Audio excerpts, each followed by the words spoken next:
네, 성도 여러분 안녕하십니까? 네, 오늘 교과 육과 왕의 영가 라는 제목으로 공부하도록 하겠습니다. 네, 기억절은 아가서 8장 6절입니다. 너는 나를 도장같이 마음에 품고 도장같이 팔에 두라. 사랑은 죽음같이 강하고 질투는 수월같이 잔인하며 불길같이 일어나니 그 기세가 여호와의 불과 같으니라. 예, 이번 주 교과는 아가서에 대해서 솔로몬과 술람미 여인, 똑같은 그 샬롬이라는 뜻에서 온 단어들입니다. 평강이라는 의미죠. 아가서에 대해서 공부를 해보도록 하겠습니다. 너는 나를 도장같이 마음에 품고, 전에 성경은 인같이, 인이죠. 너는 나를, 이 도장이라고 하는 것은 그 소유권, 굉장히 중요한 것이거든요. 소유권을 인정케 하는. 그래서 여기서 너는 그 솔로몬을 의미하고, 술람미 여인을 의미하고, 나는 솔로몬, 곧 예수 그리스도를 의미하는 것입니다. 그러니까 너라고 하는 것은 교회를 의미하는 거고요. 신자들을 얘기하는 거죠. 우리는 예수 그리스도를 도장같이, 나의 모든 재산과 같이 마음에 품고, 이게 바로 인받는 것입니다. 도장같이 팔에 두라. 그러니까 우리 마음 가운데 그 하나님의 인을 갖는다는 것은 바로 예수 그리스도 외에 갖지 않는 것을 의미하는 것입니다. 그러니까 예수님 안에 모든 것이 통일되는 거거든요. 그러니까 예수님을 품는 것이 도장을 품는 것이고 인을 받는 것입니다. 그렇지 않으면 하나님이 질투하시죠. 왜냐하면 그 어떤 것도 하나님보다 우리를 더 사랑하거나 사랑을 주지 못하기 때문입니다. 그것이 십자가의 사랑이죠. 사랑은 죽음같이 강하다고 말합니다. 그러니까 하나님의 죽음은 그분의 사랑을 대표한다는 것이죠. 그러니까 그 질투한다는 의미는, 질투는 소울같이 잔인하며, 그러니까 예수님 외에 다른 것엔 생명이 없는 거예요. 생명 없는 거에 우리가 매달리게 되면 결국은 멸망하게 되는 거죠. 그걸 빗대어서 얘기하는 것입니다. 왜냐하면 생명이나 행복, 평강, 건강, 이 모든 것이 다 하나님께서 우리에게 주시는 것인데, 우리는 다른 것이 그걸 준다고 생각하기 때문에 하나님의 질투를 불러일으키게 되는 것입니다. 이게 여호와의 불이라고 얘기하는 거죠. 아가서는 그러니까 이번 주 교과는 그 술람미 여인의 순결, 그러니까 혼전 순결, 그러니까 혼인 전에 어떤 성관계를 갖지 않는 거, 어떤 그런 면에서 를 굉장히 강조를 많이 하셨습니다. 그러니까 성생활에 대해서, 부부간의 성생활에 대해서도 이 다룬 글인데요. 전에도 말씀드린 것처럼 우리가 성경이 무엇을 의미하는지를 우리가 알아야 되는 것입니다. 예수님께서 그러셨거든요. 이 성경은 너희가 이 성경에서 영생을 얻는 줄 생각하고 열심히 매일같이 외우고 연구하고 있지만, 사실은 이 성경은 다 내게 대해서 증거하고 있는 것이다. 그러니까 너희가 영생을 얻기 위해서 성경을 상고하지만 결국 영생을 얻기에 내게 오지는 않는다는 거거든요. 결국 이 성경과 예수님을 결부시키지 못했다는 거죠, 바리새인들은. 그래서 멸망하게 됐고, 그래서 예수님을 십자가에 못 박으면서도 그들은 의로운 일을 행한다고 착각했던 것입니다. 그러니까 오늘날 정말 많은 교회가 이 우를 범하고 있는 것입니다. 그러니까 이 아가서를 쓴 솔로몬, 그러니까 잠언, 전도서, 이 시가서를 쓴 그 솔로몬은 지혜의 왕이기도 하지만 우상을 숭배했고, 많은 여인 1000명을 그 자기의 부인으로 뒀던 그런 사람입니다. 그러니까 우리가 이거를 뭘 지켜라, 이게 행위 언약으로 우리가 이해를 해서 성경을 연구하고 풀게 되게 되면 결국 그리스도와 만나지 못하게 됩니다. 그러니까 제가 뭐 혼전 순교를 지키지 않아도 된다 그런 뜻을 말씀드리는 게 아니에요. 그게 아니라 그 혼전 순교를 지키든 안 지키든 그것이 최종적인 목적이 아니라는 거죠. 뭐 결혼 전에 뭐 성생활을 했다고 그래서 예, 그것이 뭐 진짜 낭떠러지 떨어지는 참혹한 어떤 그런 것이냐? 그것도 아니고요. 결혼 전에 이 순결을 지켰다고 그래서 행복을 보장받는 그런 것도 아닌 것입니다. 성경에서 말하는 행복은 그런 개념이 아닌 거예요. 그러니까 예수님이 계시냐 안 계시냐가 우리의 행복과 우리의 모든 것을 좌우하는 거죠. 물론 우리가 결혼 전에 성관계를 하지 아니하고 결혼 후에 하게 되면 더 좋을 수도 있겠죠. 예, 그러나 그것이 행복을 보장하는 건 아닙니다.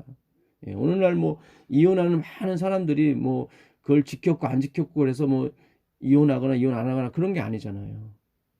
예, 그러니까 예수님이 계시냐 안 계시냐가 가장 중요한 것입니다. 그러니까 마태복음 1장에 보게 되면 예수님의 족보에 여인이 5명이 나오는데 그 여인들의 대부분이 그 마리아 빼놓고는 대부분 이 성생활이 이렇게 매끄럽지 못했던 사람들입니다. 예. 그 마태복음 1장에 보게 되면 첫 번째 나오는 여인이 다말이거든요. 예. 유다는 다말에게서 베레스와 세레스를 낳았거든요. 근데 다말이 누굽니까? 유다의 며느리거든요. 그 다음에 나오는 게 라합인 것입니다. 라합은 어떻습니까? 창기였고 창녀였거든요. 그런데 그가 정탐꾼 중에 한 사람과 결혼했죠. 그 사람을 숨겨줌으로 말미암아 살몬. 예. 예, 결국 그를 통해서 보아스가 나왔고 보아스는 누구와? 한번 결혼했던 룻. 예, 그것도 이방 여인이었죠. 예, 이방 여인과 또 결혼하는. 예, 또 누굽니까? 예, 다윗은 우리아의 아내, 자기 아내가 아니라 우리아의 아내를 통해서 솔로몬을 낳거든요. 예, 그러니까 이게 지금 우리가 포커스를 그 정말 도저히 구원받을 수 없는 그런 여인들이죠. 사실 다말, 라합, 룻, 예, 우리아의 아내 밧세바, 도저히 구원받을 수 없는 그런 여인들인데 하나님께서 그 여인과 예수님께서 그 여인과 함께 하심으로 말미암아 그들이 구원을 얻은 거죠. 그것이 바로 해피엔딩이고 그것이 마지막 그 성경이 가리키고자 하는 메시지인 것입니다. 예. 그러니까 우리가 이 성경을 행위 언약으로 보게 되면 솔로몬은 아가서를 쓸 자격이 없어요. 예. 뭐 너는 덮는 우물이고 너가 이렇게 잘 지켜줘서 고맙다. 예. 그렇게 말할 자격이 없죠. 왜냐하면 자기는 1000명의 여인을 데리고 살았기 때문에. 예. 그러니까 그런 것이 아니라 성경은 은혜의 언약으로 보셔야 돼요. 예. 그럼에도 불구하고 그리 아니하실지라도 주께서 우리 함께 하시는 그 놀라운 사랑을 나타내는 것입니다. 그러니까 아가서 1장에도 보게 되면 그 술라미 여인이 그 포도원을 제대로 지키지 못합니다. 여우 때문에. 결국 율법주의죠, 그게. 포도원을 허무는 여우 때문에. 아가서 1장 6절에 보게 되면 내가 일광에 쬐어서 거무스름 할지라도 그러니까 일을 많이 한 거예요. 그래 얼굴이 탔습니다, 많이. 흘겨보지 말 것은 내 어미의 아들들이 내 어미의 아들들입니다. 율법주의죠. 바리새인과 서기관들. 나를 노하여 포도원 지기를 삼았음이다. 나의 포도원은 내가 지키지 못하였구나. 그러니까 솔로몬 왕이 자기의 포도밭을 그 과부에게 세를 줬는데 그 과부의 아들들이 그 포도원을 그 누이 동생 술람미 여인에게 맡겼습니다. 근데 결국 실패했죠. 포도원을 지키지 못했습니다. 그래서 이사야서 27장에 보게 되면 그 하나님께서 그 꼬불꼬불한 그 뱀, 용, 느야단을 그 죽이시고 멸망시키시고 당신이 포도원 지기가 되시죠. 그게 바로 성경이 말하는 그 결말인 것입니다. 우리는 실패했지만 우리는 믿음의 순결을 지키지 못했지만 하나님은 어떻게 해요? 그들을 구원하시죠. 자신은 그 순결을 지키시죠. 그것이 바로 성경이 우리에게 주는 메시지인 것입니다. 이 아가서는 항상 그렇습니다. 2장 16절을 보게 되면 나의 사랑하는 자는 내게 속하였고 나는 그에게 속하였구나. 이렇게 나는 그에게, 그는 나에게. 이거는 바로 요한복음 15장에 나오는 말씀과 동일하죠. 나는 포도나무여 너희는 가지니 내 안에 거하라. 너희가 내 안에, 내가 너희 안에 거하면 너희가 열매를 맺는다고 그랬거든요. 그러니까 이 요한복음 17장 21절에도 내가 아버지 안에, 아버지가 내 안에 계신 것처럼 이들도 다 하나가 되어 우리 안에 거하게 해달라고 하는 거예요. 그게 바로 성경이 우리에게 주시고자 하는 메시지인 거죠. 6장 3절에도 나는 내 사랑하는 자에게 속하였고 내 사랑하는 자는 내게 속하였다. 계속 아가서는 그가 내게 속하였고 나는 그에게 속하였고 하나 되는 장면입니다. 7장 10절에도요. 나는 내 사랑하는 자에게 속하였도다. 그가 나를 사모하는구나. 그러니까 이 이야기는 우리가 예수님이 우리를 사랑하는 이야기인 것입니다. 그분이 우리를 사랑할 이유는 없어요. 그러나 우리는 그분을 사랑할 이유가 있죠. 왜냐하면 포도원을 망쳤음에도 불구하고 나를 사랑한단 말이죠. 그렇기 때문에 그가 나를 사랑하는 거예요. 여기서 그라고 하는 것은 술람미 여인이죠. 술람미 여인이 나를 사모하는구나. 내 사랑하는 자야, 우리가 함께 들에 가서 동네에서 유숙하자. 우리가 일찍이 일어나서 포도원으로 가서 포도움이 돋았는지 꽃술이 퍼졌는지 석류꽃이 피었는지 보자. 거기에서 내가 내 사랑을 내게 주리라. 열매를 말하는 거죠. 열매가 맺혔는지 가서 보자. 왜냐하면 술람미 여인은 열매를 맺지 못했거든요. 합한채의 향기를 뿜어내고 우리의 문 앞에는 여러 가지 귀한 열매가 새 것, 묵은 것으로 마련되었구나.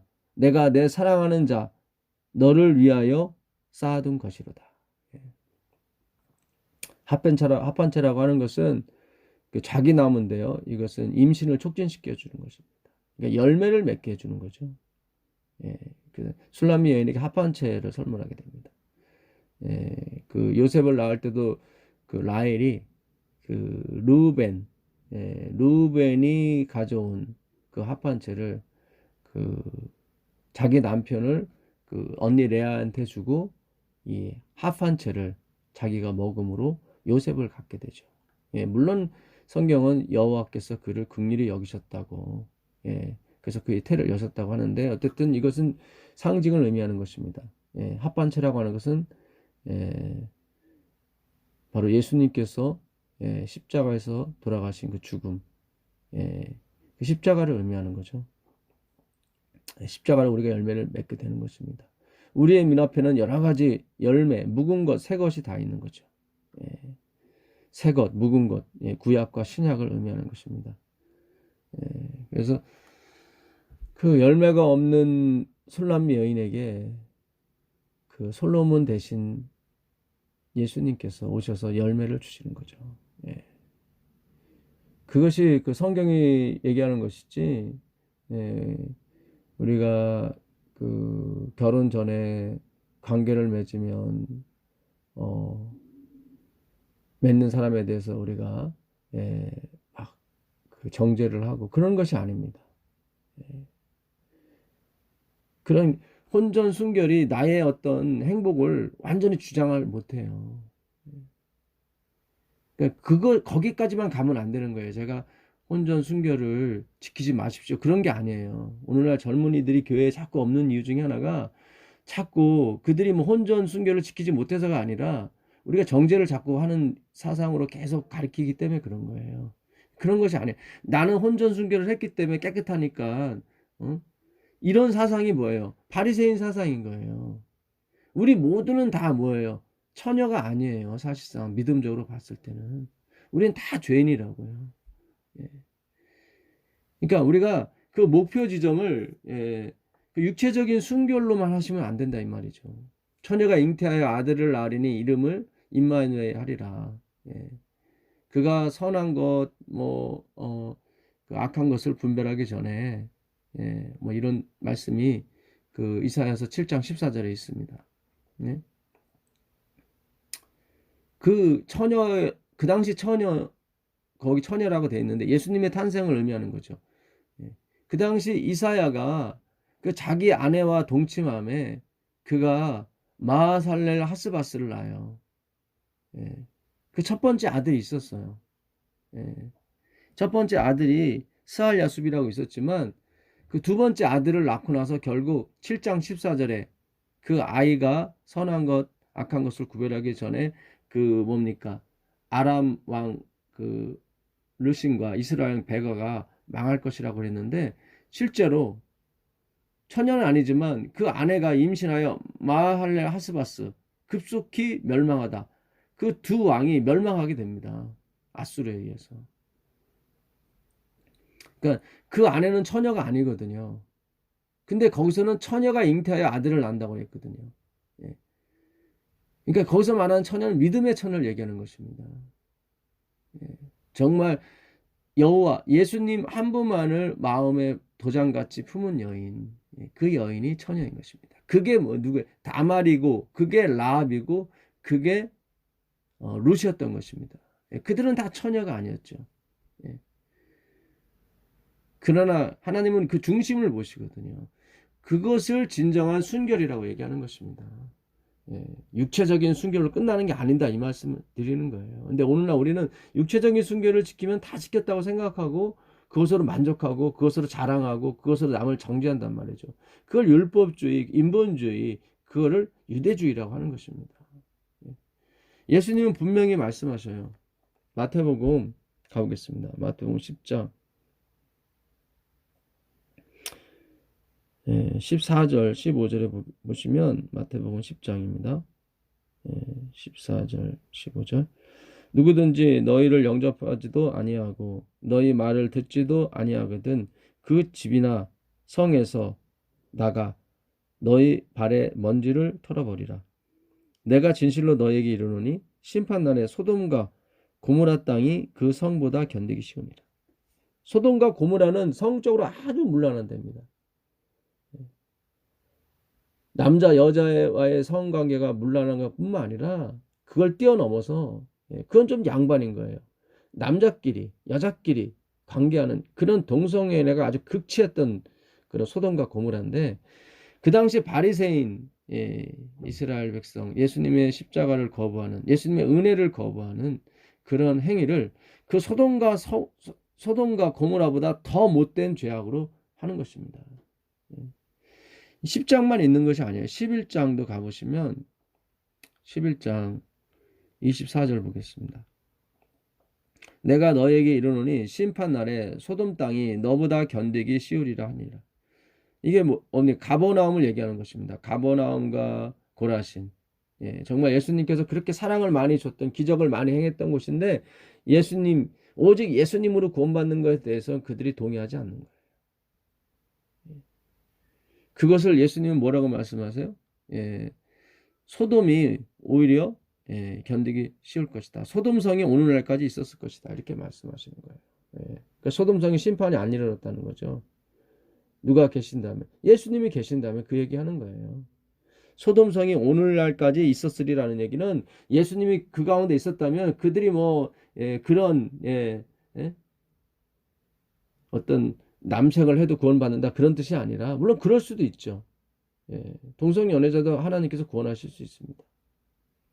예수님이 계신다면 그런 행위를 안 했을 것이라는 것도 물론 여기에 포함이 되는 것입니다. 왜냐하면 예수님이 사시는 동시에 능력까지 주시거든요. 그러니까 성경에서 말하는 것은 그리스도 예수님이 진짜 순결인 것입니다. 그분만이 순결을 지키시는 거고 그분만이 진정한 순결을 가지고 계신 분이에요. 그래서 그분이 없는 순결, 그분이 없는 선한 행위는 아무런 의미가 없는 것입니다.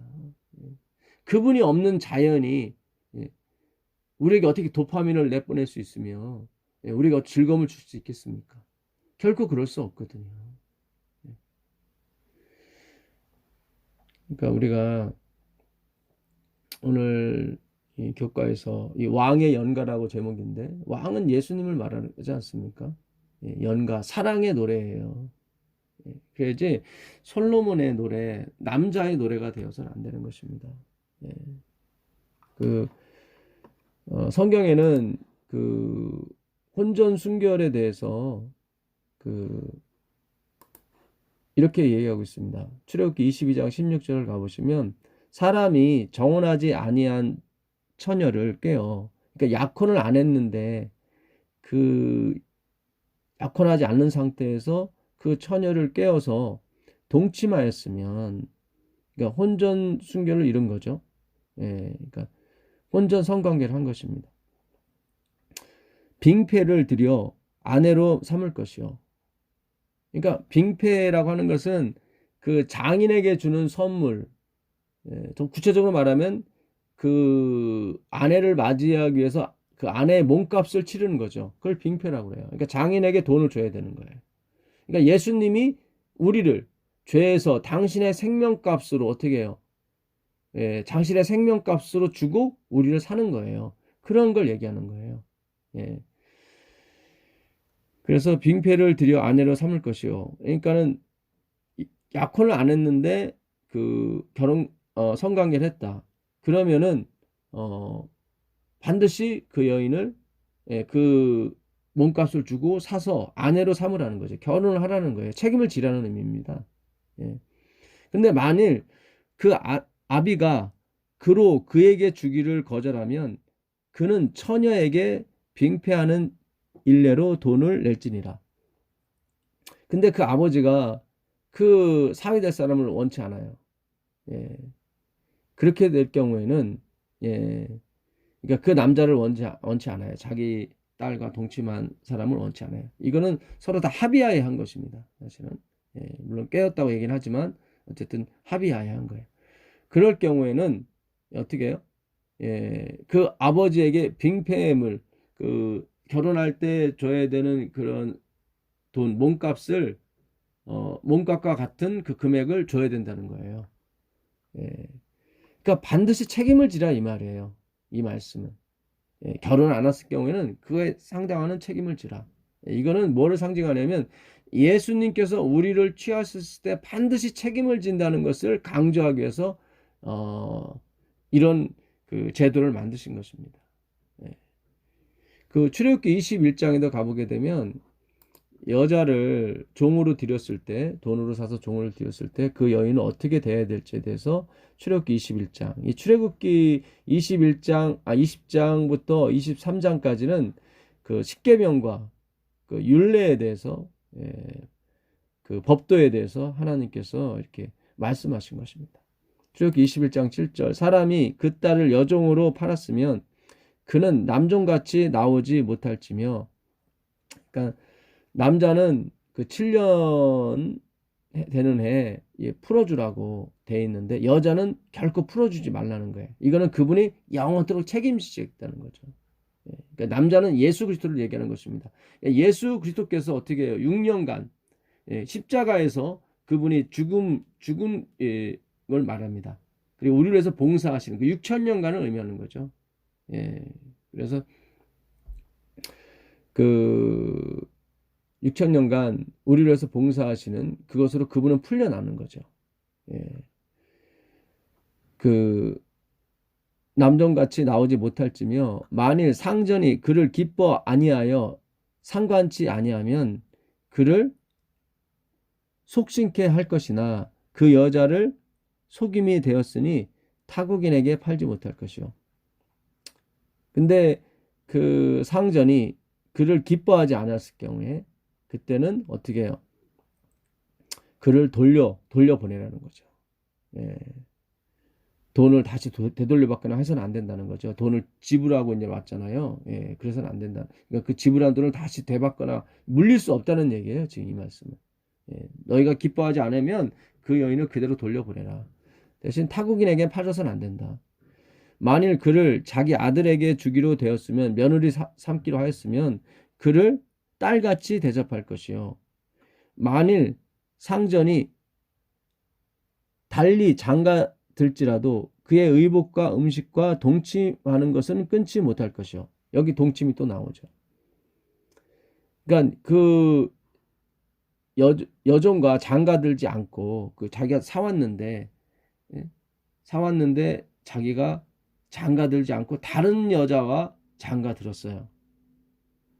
그랬을지라도 그의 의복과 음식과 뭐예요? 동침하는 것을 끊지 말라는 거예요. 굉장히 중요한 거예요, 이게. 그러니까 한번 그 남자에게 가게 되면은 다시 처가로 오지 않는 한 뭐예요? 계속 의복과 의죠, 이거는 하나님의 의, 음식, 이거 생명의 말씀이죠. 동침, 열매입니다. 이건 열매. 성령의 열매들이죠. 동침. 왜냐면 아들이 있어야 재산을 물려받을 수 있거든요. 그러니까 동침한다는 것은 어떤 성관계를 즐긴다는 그런 측면도 있지만 그런 게 아니라 그 재산을 물려주게 되는 것입니다. 재산을. 예. 열매가 아들이 있게 되면요. 이거를 결단코 끊지 못할 거예요. 그러니까 우리가 한번 예수님을 믿게 되고 예수님 받아들이게 되면 예수님은 반드시 뭐예요? 우리에게 의와 생명과 열매를 주신다니까요. 예. 그 얘기를 하는 것입니다. 예. 반드시 하나님은 책임지신다는 거예요. 이번 주 부부의 부부 생활에 대해서도 얘기를 합니다. 일요일 날 보게 되면 엘렌 와이슨 글에 보게 되면 그는 남편의 고집스러운 성질을 순화시킬 수 있으며 그의 거룩한 가만은 이 세상의 편만한 성욕의 부패를 피하여 함께 신의 성품에 참여하는 자가 되도록 남편을 세련되게 하고 순결하게 하여 남편으로 하여금 그의 정욕을 진지하게 제어하는 투쟁을 하고 보다 영적인 마음을 갖게 할 수 있다. 증언보감 1권 271페이지입니다. 그러니까 부부 생활은 남편으로 하여금 되게 세련되게 하고 순결하게 할 수 있다는 거죠. 물론 부인도 마찬가지겠지만 특히 남자는 그렇습니다. 또 공격적인 성향을 굉장히 유화하게 풀어줄 수 있는 것이 바로 부부관계인 것입니다. 세상의 평만한 그런 정욕에 휩싸이지 않을 수 있거든요. 그런데 이 부부관계에 진정한 어떤 의미가 있습니다. 세상의 모든 그 동물들, 사람을 포함해서 모든 동물들은 다 생육하고 번성하고 관계를 맺게 돼 있습니다. 그런데 사람들만이 페이스 투 페이스, 얼굴과 얼굴을 마주보면서 관계를 맺게 돼 있습니다. 동물들은 그렇지 않아요. 절대로. 침팬지가 우리의 조상이 아닌 것은 그들은 절대로 정배를 하지 않습니다.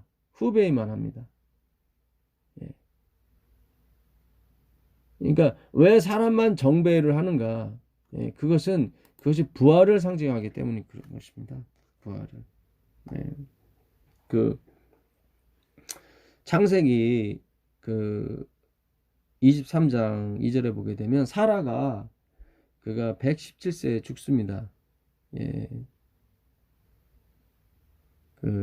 사라가 117세를 살았으니 이것이 곧 사라가 누린 횟수라.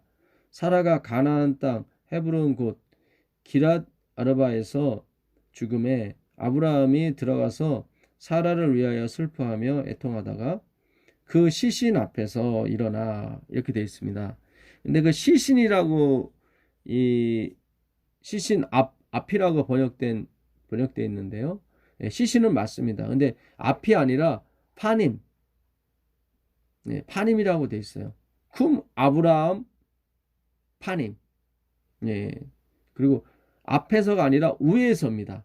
그러니까 시신 얼굴 위에서 이렇게 되어 있어요. 쿰이라고 하는 일어났다 의미고 아브라함, 쿰 아브라함 파님. 알라 파님 이렇게 됐어요. 알라가 아니라 알파님. 그 얘기 뭐냐면 쿰 일어났다 아브라함 알파님.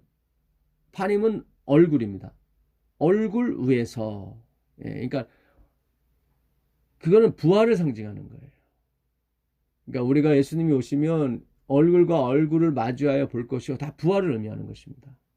고린도서 13장 12절에 지금은 거울을 보는 것 같이 힘이 하나 그때는 얼굴과 얼굴을 대하여 볼 것이요. 그건 예수님의 재림을 의미하는 거거든요. 그러니까 이스라엘 사람들은 다 그 부활을 상징하는 것입니다. 그러니까 이미 하나님께서는 그 하와가 이미 다 죄에 빠질 줄 아시죠. 아담도 마찬가지고.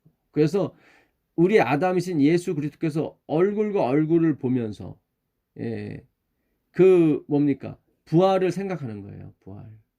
예수님께서 우리를 다시 그분의 생명값으로 다시 살릴 것을 이미 성경은 다 암시하고 있는 거예요.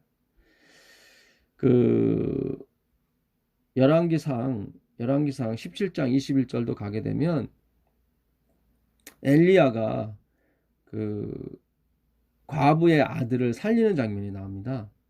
그때도 마찬가지로 그 얼굴과 얼굴, 입과 입, 코와 그런 모든 것을 서로 맞대어 보게 되죠. 곧 아이 위에 몸을 3번 펴서 엎드리고 여호와께 부르짖어 이르되 내 하나님 여호와여 원하건대 이 아이의 혼으로 그의 몸에 돌아오게 하옵소서. 여호와께서 엘리야의 소리를 들으심으로 그 아이의 혼이 몸으로 들어오고 살아난지라. 그러니까 여기도 보게 되면 그 아이 위에 몸을 3번 폈다고 나와요. 그 아이 몸 위에 3번 몸을 폈어요. 이게 부활을 상징하는 것입니다. 그래서 부부관계는 항상 페이스 투 페이스, 인간만이 그 얼굴과 얼굴을 마주하며 관계를 맺게 되어 있는 것입니다. 그건 뭐냐면 예수님이 우리에게 숨을 불어내시듯 우리를 살리시는 거예요. 다시. 그거를 다 형상화한 것입니다. 그래서 이스라엘 사람들은 항상 그 시체 위에 자기 몸을 엎어져서, 그러니까 아브라함이 사라 위에 엎어져서 일어나게 되어 있습니다. 그는 부활을 상징하는 것입니다. 그래서 우리가 그와 함께 죽고 그와 함께 다시 살아난다고 로마서 6장 3절 4절 5절에 이렇게 되어 있었죠. 그 같은 의미인 것입니다. 열왕기 하 가보시면 이번엔 엘리사가 또 한 그 가족에게 아들을 그러니까 하나님이 주신 아들, 엘리사를 통해서 주는 아들이 죽었죠. 근데 그 부인이 와서 죽었다고, 내가 언제 아들을 달라고 했습니까? 근데 왜 주시고 죽이십니까? 그랬을 때 엘리사가 가서 그 아이를 살립니다. 그때도 똑같은 표현을 씁니다. 그 4장 34절을 가보시면 아이 위에 올라 엎드려 자기 입을 그의 입에, 자기 눈을 그의 눈에, 자기 손을 그의 손에 대고 그의 몸에 엎드리니 아이의 살이 차차 따뜻하더라. 살아나는 거죠. 근데 이때도 어떻습니까? 그 위에 올라가서 그 아이의 입에 입을, 눈에 눈을, 손에 손을, 그러니까 한 몸이 되는 거예요. 이게 한 몸이. 그래서 그 남자가 부모를 떠나 한 몸을 이룰지라. 그게 바로 예수 그리스도의 죽음을 통해서 그분이 아담을 깊이 잠들이고 그 갈빗대를 취해서 피죠. 뼈에서 피가 나오니까요. 그 피로 어떻게 여자 교회를 만드시는 거예요. 그래서 우리가 그 부부 관계를 할 때도 페이스 투 페이스 하게 돼 있는 것입니다. 그래서 보통은 이제는 그 아브라함이 그 아내 위에 이렇게 올라가서 부활을 상징하는 것처럼 모든 부부 관계가 그렇게 하게 돼 있는 것입니다. 그것은 뭐를 상징해요? 부활을, 예수님께서 우리를 다시 살리실 것을, 처음에 창조했지만 나중에 어떻게 해요? 그분의 피로 진짜 창조를 이루시는 거죠. 그것을 우리에게 상징물로 주기 위해서 이스라엘 사람들은 항상 이렇게 부활을 의미할 때 그 시체 위에 얼굴과 얼굴, 그리고 코와 코, 입과 입, 눈과 눈을, 손과 손을 다 하나가 되게 한 상태에서 일어나게 되어 있습니다. 그거는 바로 나는 부활이요 생명이니 나를 믿는 자는 죽어도 살겠고 무릇 살아서 나를 믿는 자는 영원히 죽지 아니라고 하는 그 말씀을 어떻게 예표하기 위해서, 상징하기 위해서 그렇게 했던 것입니다. 신약 때도 마찬가지입니다. 그 사도행전에 가보시면 그 바울이 설교를 하는데 유대교가 그 설교를 듣다가 졸다가 3층에서 떨어지죠. 그때 바울이 똑같은 행동을 취하게 됩니다. 그래서 유두구를 살리게 되죠. 사도행전 20장 9절입니다. 사도행전 20장 9절 보겠습니다.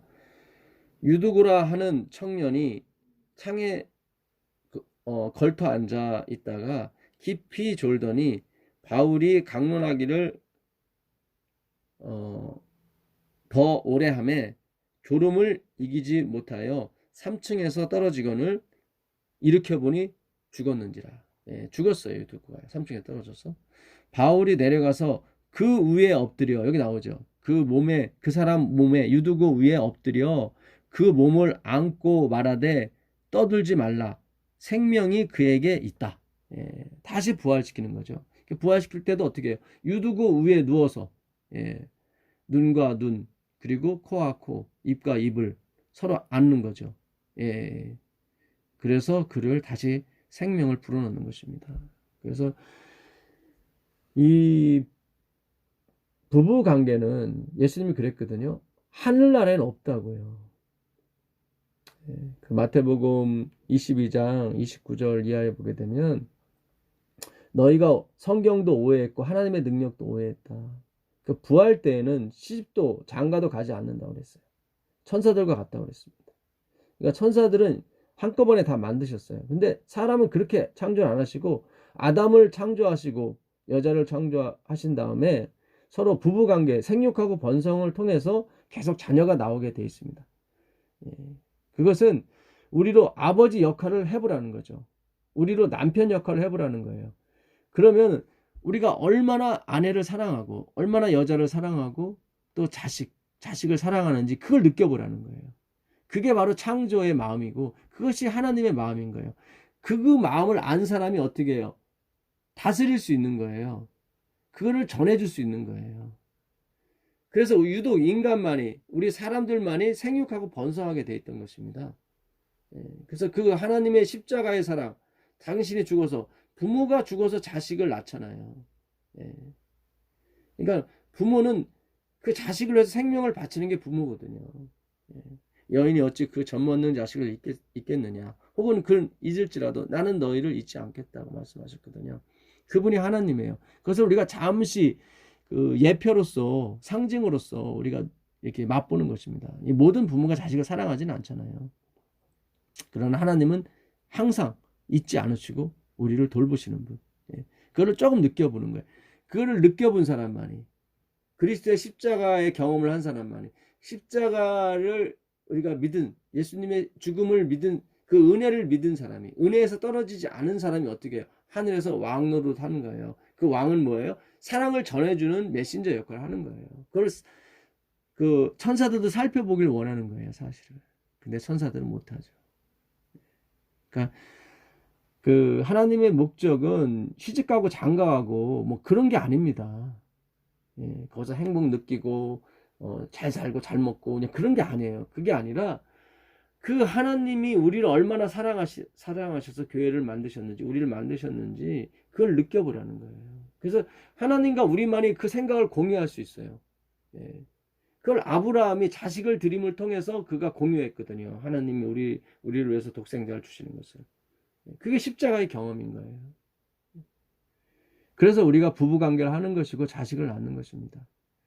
그러니까 오늘 우리의 교과가 거기까지 가야 되는 거지, 그냥 이 땅에서 순결을 지키면 행복하고 또 뭐 이렇게 더 부부관계를 잘할 수 있고 가정이 건강하고 행복하다, 그것이 최종적인 목적이 아니란 말이죠. 우리가 이미 이런 것은 이조 시대 때 다 겪었던 것입니다. 근데 어때요? 이조 500년 더 망했지 않습니까? 더 악해졌잖아요. 부부 유별, 뭐 부자 유친, 뭐 이런 삼강오륜이 뭡니까? 우리 5천 역사를 다 지배해 왔잖아요. 근데 실패했지 않습니까? 왜요? 예수 그리스도가 없는 순결, 예수 그리스도가 없는 부부 유별은 아무런 의미가 없다, 이 말이에요, 성경은.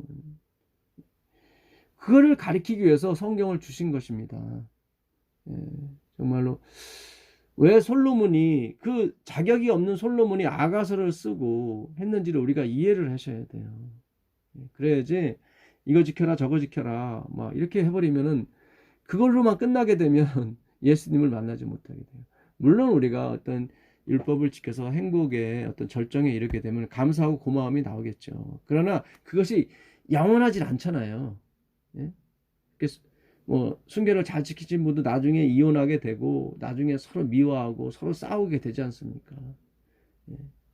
그것이 보장이 아니라 이 말씀이죠. 어느 순간은 우리가 하나님의 사랑을 예표할 수는 있겠지만 그것이 영원히 가진 않는다 이 말씀이죠. 우리가 마태복음 1장에 나오는 여인들만 봐도 그렇습니다. 제가 뭐 도덕과 윤리를 부정하고 뭐 음란히 행하라 그런 뜻이 아니죠. 예수님은 그 당시 바리새인들을 더 음란하다고 얘기했거든요. 그러니까 하나님이 보시는 음란은 뭐예요? 하나님을 떠난 거예요. 자기 혼자 스스로 할 수 있다는 거예요. 자기를 자랑하는 거예요. 남을 정죄하고. 그것이 소돔보다 더 나쁘다는 거예요. 오늘 우리 재림교회에게 주시는 메시지인 것입니다. 경고의 메시지인 거예요. 예.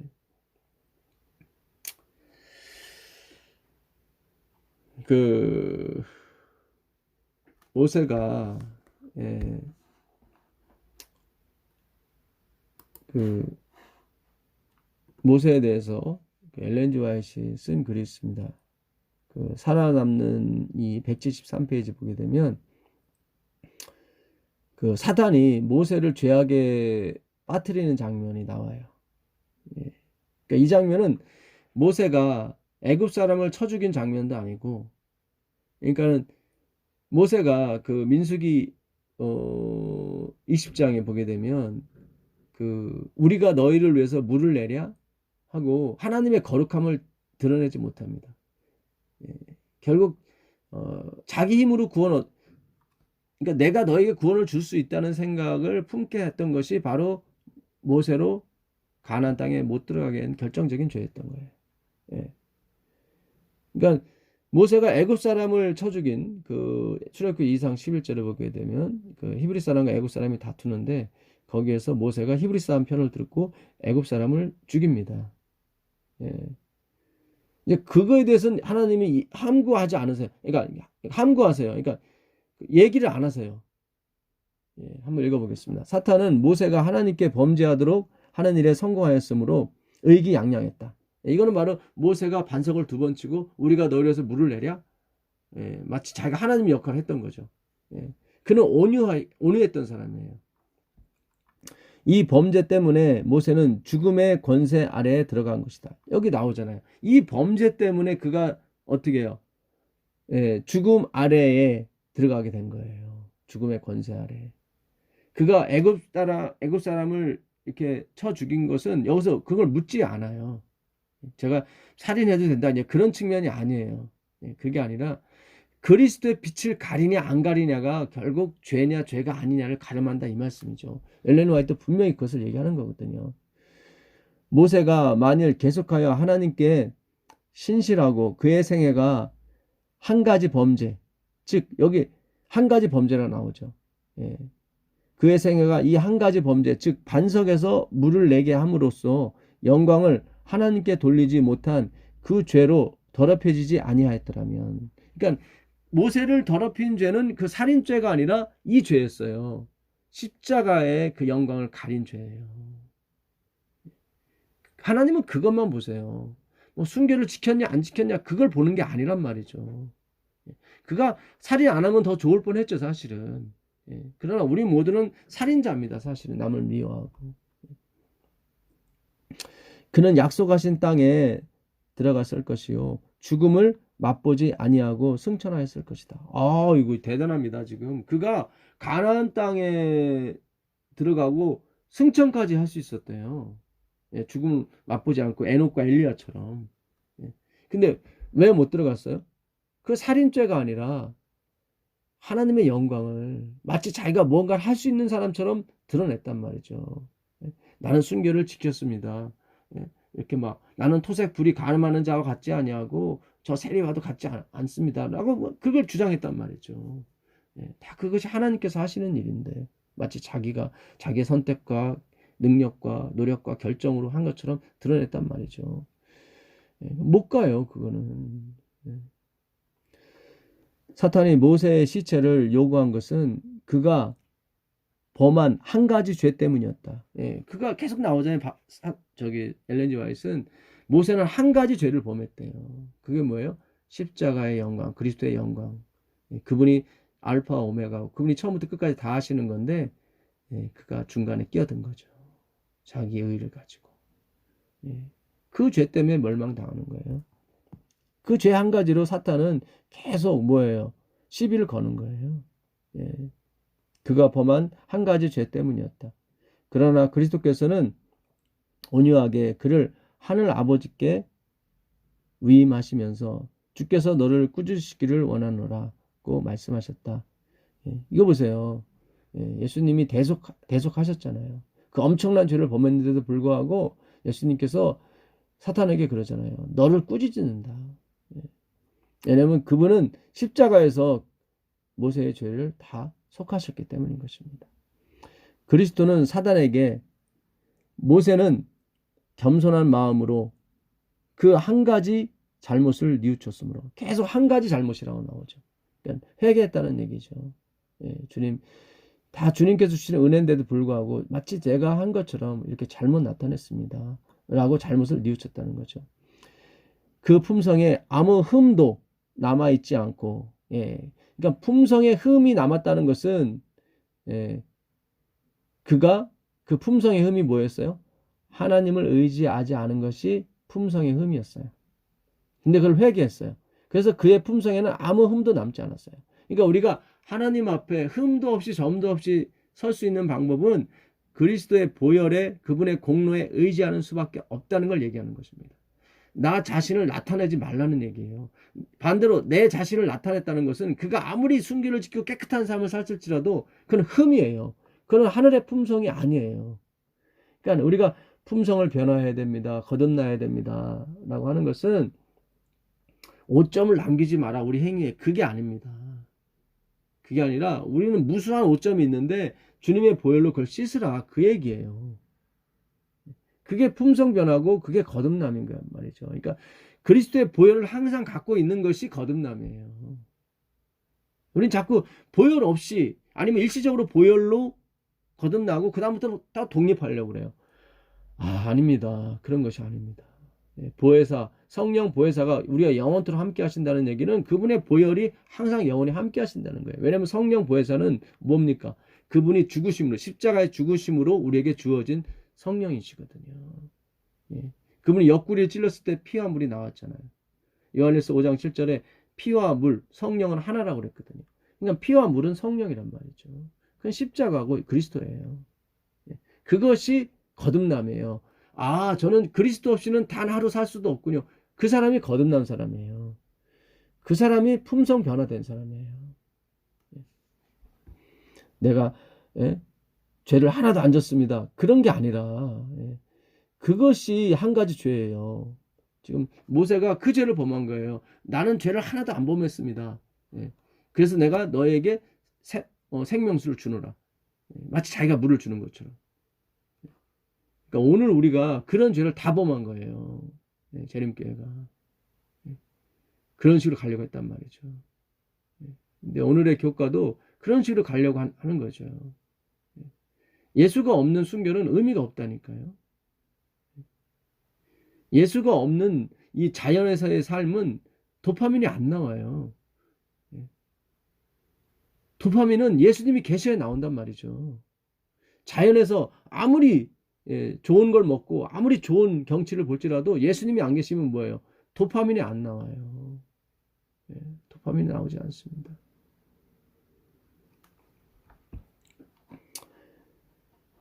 도파민이 안 나오면 병이 걸리는 거죠. 그는 뉘우쳤으므로 그의 품성에 아무 흠도 남아있지 않고 따라서 그의 이름은 하늘 기록책에 흐려지지 않고 똑똑하게 기록되어 있다. 전에 말씀드렸었죠. 흐려지지 않는 거예요. 근데 흠이 있게 되면, 나를 드러나게 되면 그 이름이 지워지는 거예요.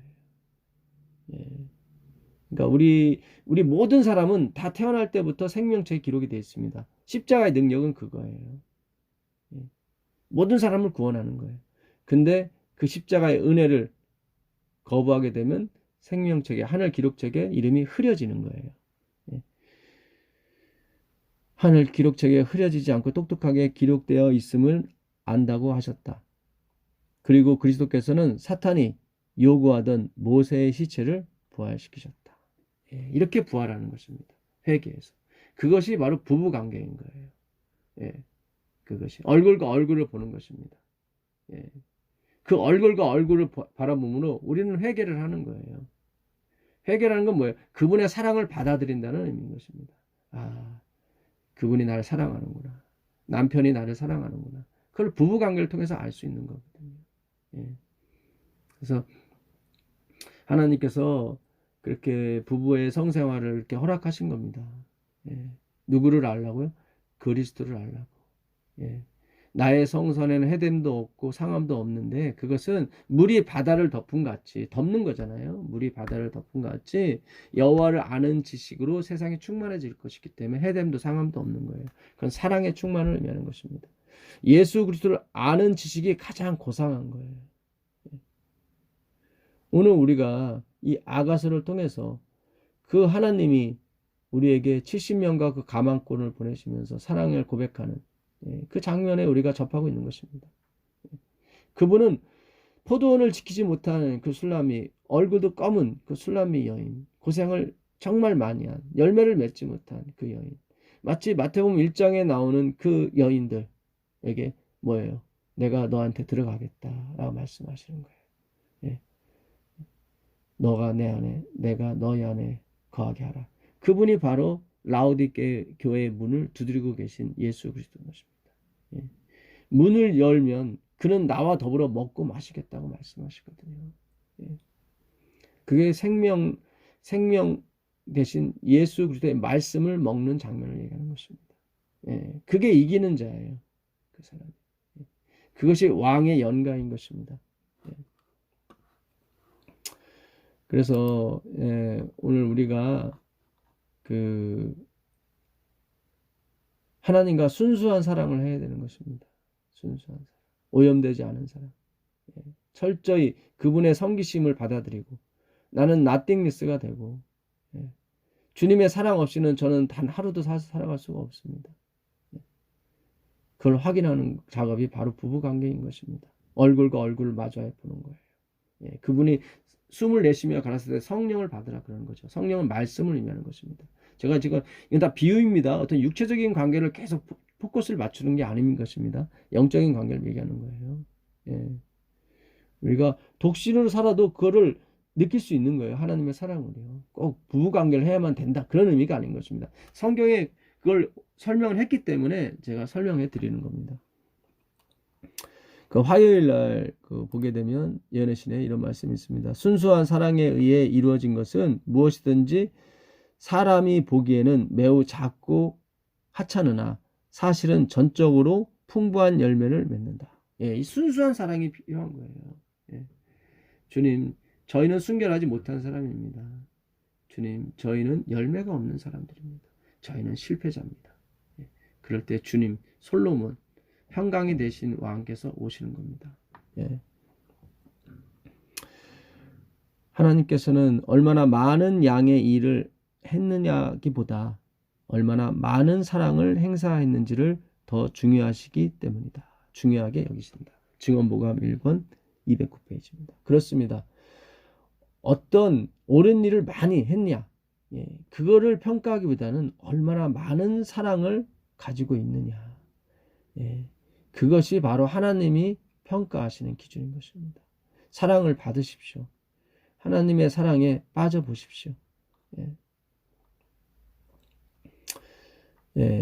목요일 날입니다. 세상에 하나님의 심판을 가져왔고 물로 홍수를 겪게 했으며 소돔을 불로 멸망시켰던 남색적인 행습들이 신속하게 증가하고 있다. 우리는 종말에 점점 더 가까이 다가오고 있다. 성적 행실과 간음과 이혼에 관한 증언 120페이지입니다. 이거보다 더 큰 게 뭐예요? 큰 죄가 예수님의 전적인 헌신을 100% 받아들이지 않는 것. 99%는 받아들이고 1%는 내가 해야 된다고 하는 생각들. 그는 여기 보이는 그 홍수 심판, 소돔의 불심판보다 더 강한 심판을 받게 되어 있습니다. 예, 그러니까 이 예언의 신 요 구절 한 구절만 보고 판단하시면 안 되는 것입니다. 이 하나님의 심판은 뭐예요? 예수 그리스도를 받아들이지 않는 자에게 임하는 것입니다. 그들이 예수 그리스도를 받아들이지 않았기 때문에 홍수와 소돔의 불심판을 받아들인 것입니다. 예, 그들이 겪은 이 남색과 어떤 이 성적인 타락은 그리스도가 안 계셨기 때문에 발생된 것입니다. 예, 그래서 분명히 엘렌 지 화이트도 나중에 가게 되면 이걸 다음으로요. 분명히 예수 그리스도에 대해서 소개를 했을 것입니다. 그것이 예언의 신의 목적이기 때문에 그래요. 또한 성경의 목적이고요. 그래서 오늘 우리가 왕의 영가에 대해서 공부를 했습니다. 예수 그리스도의 영가죠. 사랑의 노래인 것입니다. 수고하고 무거운 짐진 자들아 다 내게로 오라고. 목마른 자도 더러운 자도 다 오라고 하십니다. 그 물로 씻고 그 물로 영생을 얻으라고 하십니다. 나는 의인을 부르러 온 것이 아니라 죄인을 부르러 왔다고 예수님 말씀하십니다. 오늘 예수님 앞으로 가셔서 영원히 목마르지 않는 생수에 기뻐하시고 즐거워하시는 하루가 되시기를 간절히 축원하면서 오늘 공부를 마치도록 하겠습니다. 하늘에 계신 예수님 감사합니다. 오늘 우리의 남편이 되어주시고 우리의 형제가 되어주시고 우리 아버지가 되어주셔서 우리를 떠나지 말아주시고 우리가 항상 주님 곁에 머물 수 있도록 주님의 사랑을 받게 하여 주시옵소서. 예수님의 이름으로 기도합니다. 아멘.